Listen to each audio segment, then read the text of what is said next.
Assalamu alaikum and welcome to this week's edition of Sisters Corner, the show where we talk about topical issues that are of relevance to Muslim women and all women and decent beings of all backgrounds. And today with us we are really honoured. We have PC Amjad Ditta from West Yorkshire Police, so welcome. Thank you. And we also have Saira Jabeen, who's the manager at the Pavilion Cafe but has just recently been recruited to and passed and is now a special constable for West Yorkshire Police as well. So thank you very much for both of you for volunteering to come on to this show. No problem, thank you for having us. Yeah, pleasure to have you with us. So I'm just going to start, if you would, Amjad, with yourself. Yep. If you tell us a little bit about, what you do currently for West Yorkshire Police, and then we'll broaden it out and include Sarah as well. Sure. Yeah, so my role is the positive action coordinator for the force. And for those of them that don't know what positive action coordinator involves, it's literally about recruitment, retention and promotion for the underrepresented groups out there. As a force, we've realised we do not reflect the community out there, so what are we doing about it? So hence what this role is all about. It's about going out there, finding out what the myths are, what the baddies are, and what we can do to change ourselves to reflect that community. So that's what positive action's about, and that's what my role involves. Excellent, and that's quite a big job, because nationwide, the police service has had quite a bad press in terms of racism and discrimination and, well, all forms of discrimination within the service. Yes. So you've also been part of West Yorkshire Police for quite a while now yourself, 11 years, is 11 that right? years, yeah, for my sins, 11 years. Yeah, okay, so it'll be really interesting to hear a little bit from your own personal perspective. Yeah, sure. How you found that. Yeah. And I think a good place for us to start with is why did you join the police? Because 11 years ago there was negativity, and I know in Bradford, you're a Bradford lad as well, we had some issues, major issues at the time. So what brought you into the force? Well, I'm not gifted academically, and it's something that I've always wanted to do as a young child. However, I never saw an Asian or underrepresented police officer where I lived, and it was always a dream of mine to say, it's something I can do, It may be just a male thing, driving the police cars, going around, but it was just something I was really interested in. However, that was cut short when I left school and realised I didn't have the qualifications to apply. And the big wide world out there, it's every man, every person is fighting for the same jobs. So my first job actually was I was packing bananas for a living, starting at 5:30 in the morning. So that really opened my eyes, and I realised it's not something I can sustain for all my life if this is what I want. So that's when I really started looking at different avenues, and police was my ultimate aim. But I started off as a police community support officer, which is a civilian role. It's not a police officer, it's different powers. And then I got into the police officer's role in Northumbria and transferred back down to West Yorkshire. So I did 3 years on patrol, so dealing with various incidents, all natures, all mannerisms, and then for the last 6.5 years I've been a firearms officer. So I've been quite gifted, I've been quite lucky in my life to, starting off where I did, and had that opportunity to work myself up and get to this stage. But again, if I didn't have that support of my mum and dad and my family, I wouldn't be here where I am, so that's a big thing. Yeah, I was just going to say that was one of my questions is, sometimes the individual may wish to join, but there is occasionally a bit of a backlash from the community as well in terms of why would you want to join them, and how did you find that growing up in a city area and then joining the police service? Yeah, sure. I mean, you won't keep the same friends. Some family members will disassociate with yourselves with you, and it is just a job.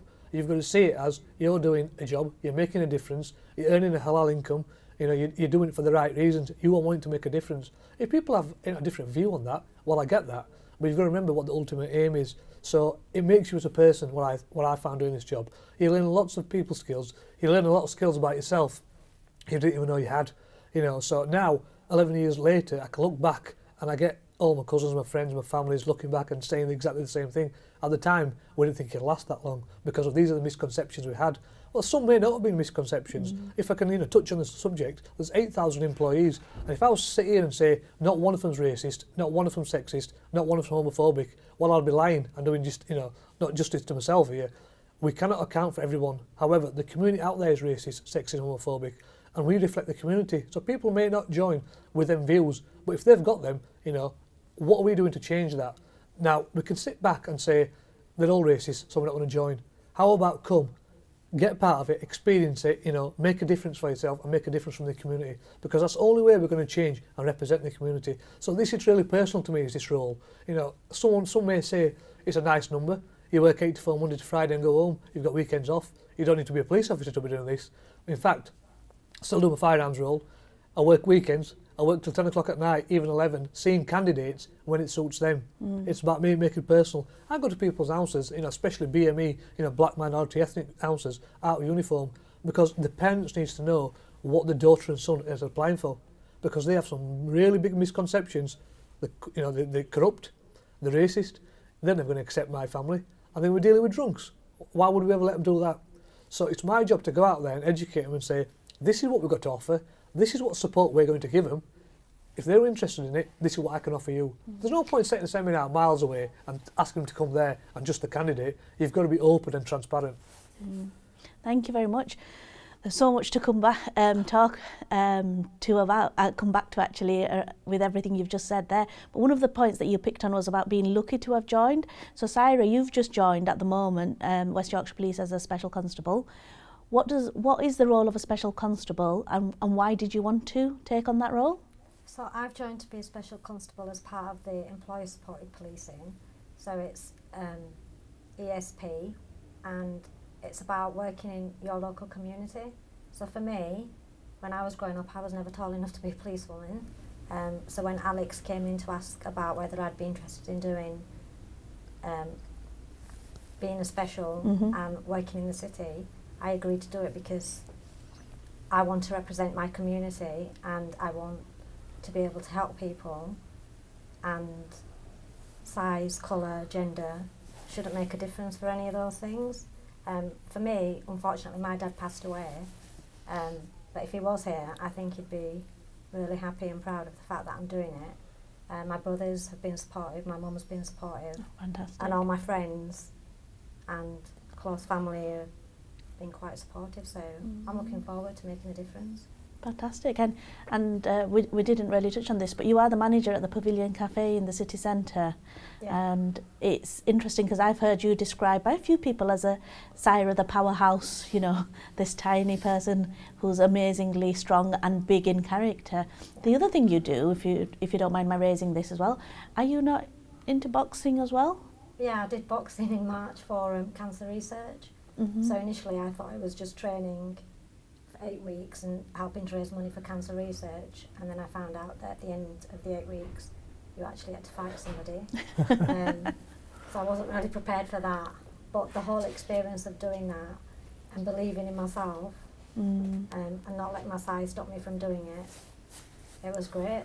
And all the customers that came in were really, really supportive, so I raised lots of money. I got into the ring, I lasted the 3 rounds.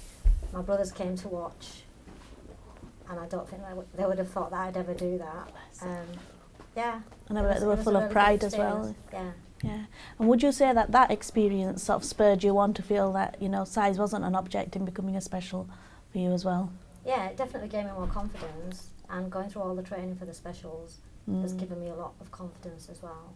Yeah, and I remember when we spoke about it, you were mentioning that it's not about size, it's about technique and tactics. Yeah. So you can do all the jobs that everyone else has to do, it's just you'll have other ways of coping and managing. Yeah, because I think that a lot of the special role will be about speaking to people, and by being able to communicate with them effectively and speak to them, that should help resolve a lot of issues. Violence really isn't an answer, I don't think. And a last resort, isn't it really? Yeah. And would it be fair to say, Amjad, as well from your experience, that physical contact side of the job is actually quite small compared to all the relationship work and the, you know, discussion? Sure. I think the biggest, I call it a gift, any weapon you could talk about is your communication skills. You'll never get far in life, not just in police. Absolutely. You know, people react in different ways to communication, and that's the reason why communication is such a big key. Approaching people on different levels, going in, communicating at different levels to accommodate their needs, you know, and that's why I say it doesn't make a difference what role you do, communication is the key, and you'll soon find out there'll be some situations where physical contact is inevitable. It's just part of the job, but you do get a lot of training, you do get a lot of support, and it's part of the role. we sign up for that, and even people do not know how they will react until they face that either threat or violence, because not everyone who joins the police has come from a background where they've been exposed to all this. You can train for it as much as you want. Until you hit reality, feel it for yourself, that's the only way you know how you're going to cope. And that's why it's important to have that team ethics and teamwork. So it tests your mettle. So going back to when you did join the force, how was because you do quite a long training period first? Yeah, so for the police officer role, yes, it was 6 months from application to the start date, and then another 13 weeks doing all the training. So all the low inputs, all the physical side of it, getting prepared for the street. But you do have a lot of support when you do go out on the street or district, because you have a tutor who guides you through the process, and you have a probationary period. But there's a lot to take in. But then obviously they guide you through each stage at a time. That goes back to my point of having that support of the family, because a lot of people can say, they could go and have experience of 3 or 4 weeks. It's not for me. I don't want to do it. But you've got to remember, you've worked really, really hard to be in this privileged position to be on this course, and not everyone can get through it. So you need that support of the family to get you through. And that, I think the vital key when I go and do these inputs to schools, to family members, is their support is just as important as the candidates, because it is a team effort. They will see things, they will experience things, motions, pictures, dead bodies, everything you name, and they will react in different ways. And if you go home one day and you're really reserved, people can think of 100 things, what's going through your mind, but until you don't talk to them and they don't understand where you're coming from, they will never be able to relate to it. So that's why it's very important to have that understanding from the foundation level. And what were some of the early challenges that you had? Did you come across, as you said earlier, society is what it is, and racism does exist, Islamophobia does, homophobia does, it's all there and it's all part of society. So therefore, when you're part of a large organisation, you're bound to be working with people occasionally who do unfortunately have those undesirable views. Yep. Did you come across any of that in your early days? Yeah, no. I mean, the only thing I probably did come across was a lack of, information or knowledge from other officers who may not have known what actually certain cultures do. So, for example, when it came to Ramadan for fasting, people wasn't aware of why we fast, what's the necessity for it, and what they can do to make reasonable adjustments. But again, it's all about education, informing people. I can only talk about a certain culture, a certain religion, because I am visibly different. However, there's so many other communities that have come on board which will have similar needs.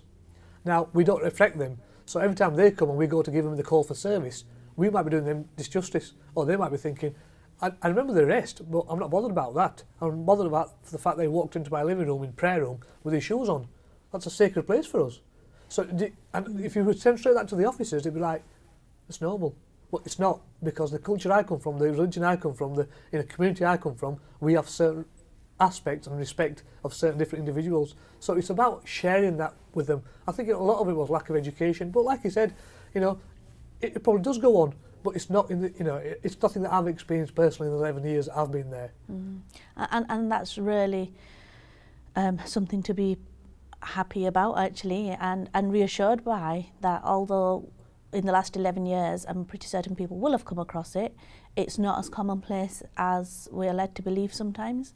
Yeah, sure. I mean, that's a valid point. However, you've got to remember, it's a test of character. It's a test of the person itself. It all depends on what sort of person you are, how overpowering, if you can use that word, or how confident you are. Because people, we do reflect the community. So the people who come on and join the force do reflect the community. So they are just like members of the public, which we all are human. So they will assess you, they will test you, and they will see what sort of person you are before they even dream of doing anything like of them sorts. But as you can imagine, we deal with these incidents day in, day out in the community. And if their views are based on one incident that they've experienced, that's just that individual then who's very narrow-minded. Sometimes it's hard to change a culture. And that's the important thing of education. I keep stressing the word education every time I do these inputs, because of that reason. I may have experienced or not experienced in my next 30 years racism or homophobia or anything, but it may be in subtle hints. It won't be transparent. No one ever will dare come to your face and say this, this and this. It's all about how you react to it. But there is no place for it. That's the bottom line.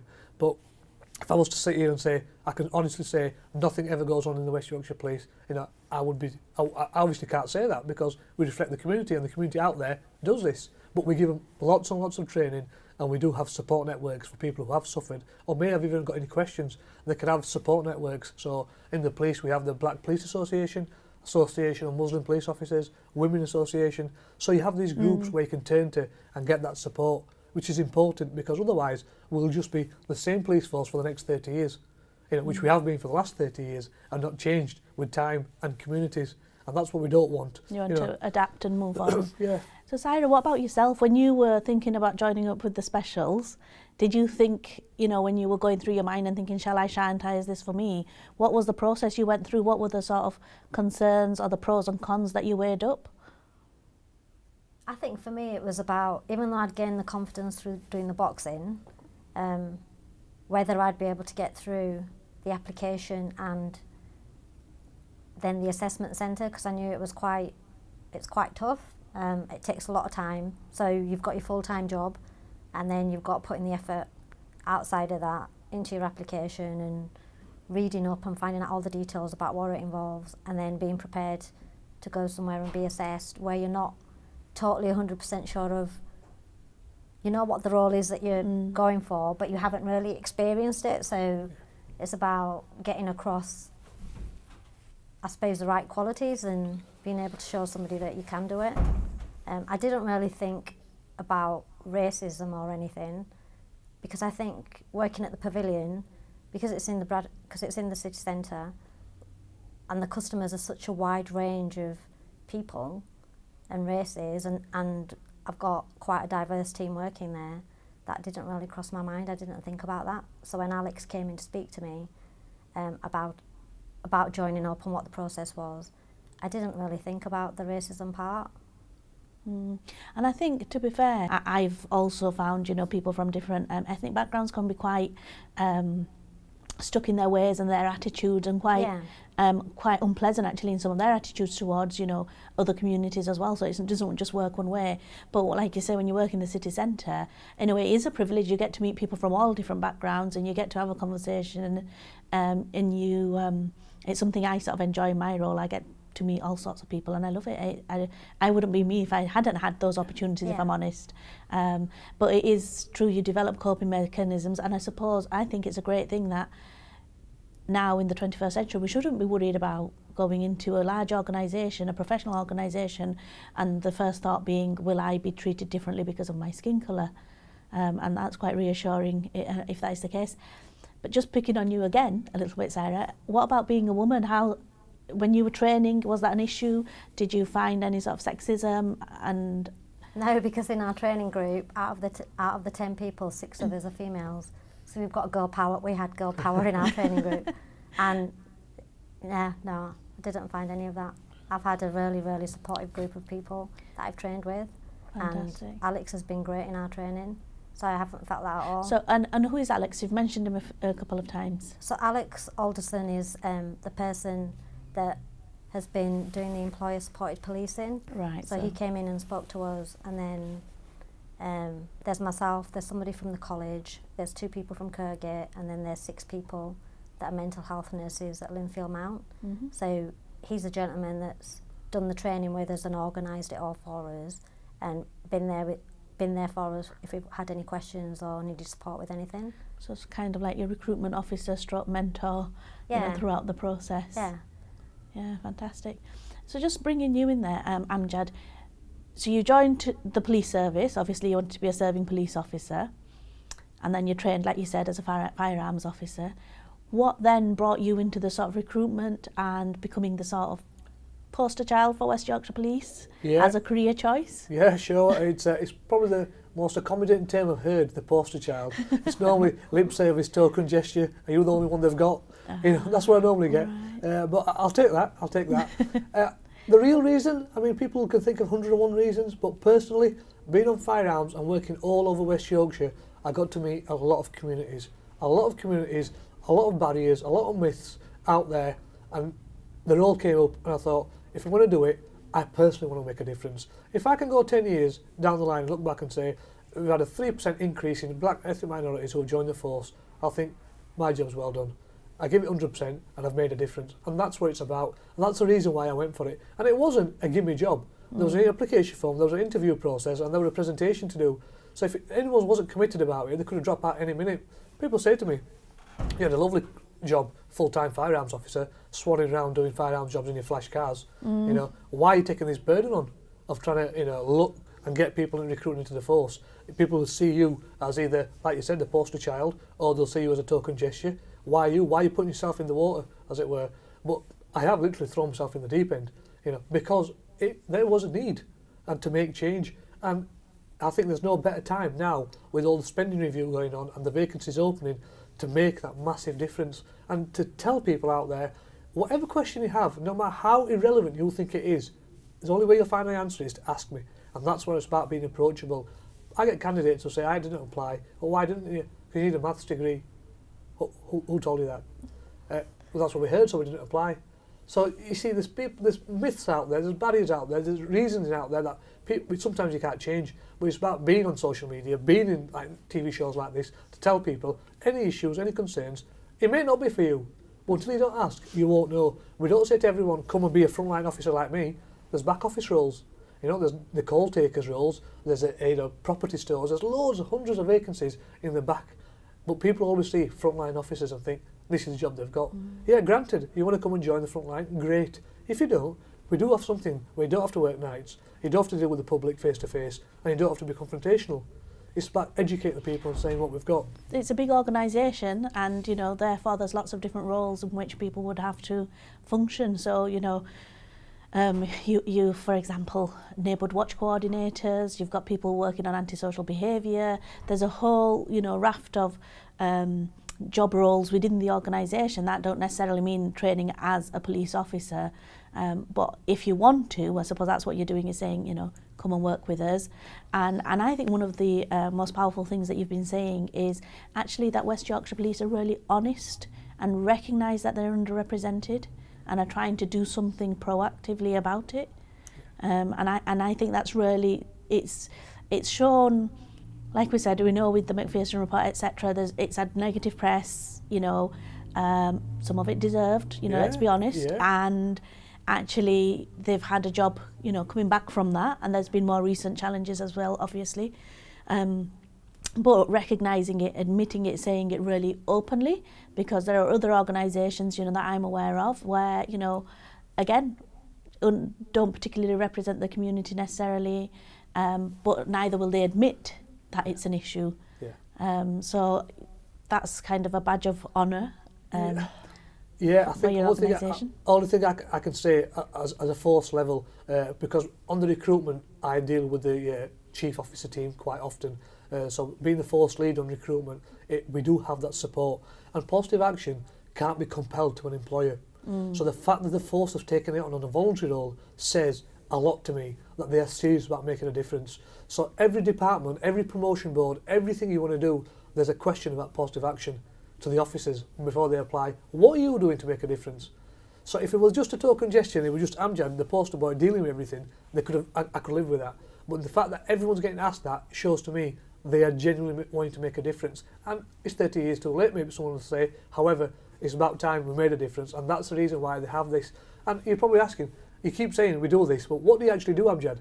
Tell us what you actually do. So, you know, going on from Siders, special constables, today before I come here, I've had 2 seminars where people who have registered an interest to be a special constable, but don't actually know what it involves, what the daily job is, you know, is it voluntary, is it paid, what's the training process. I invited all of them to a seminar over 2 hours at different times to go through any questions they have about their personal lives, vetting, you know, financial issues, whether to declare it or not. Come in person, speak to us, and we can tell you. So we're not wasting their time, we're not wasting our time. You know, it tells them what to expect.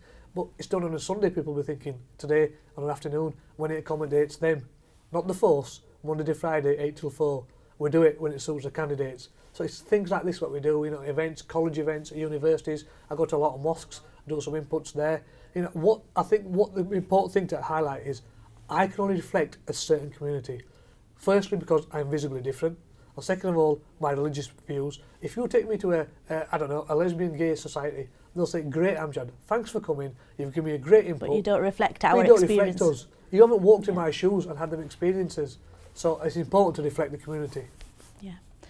Well, we're going to come back and I think pick up on some of the key successes that you've had and the challenges you've had in the recruiting so far, and talk a little bit more about what your plans are now that you are a special constable, if that's okay. So we're going to go for a quick break and we'll come back in a few minutes.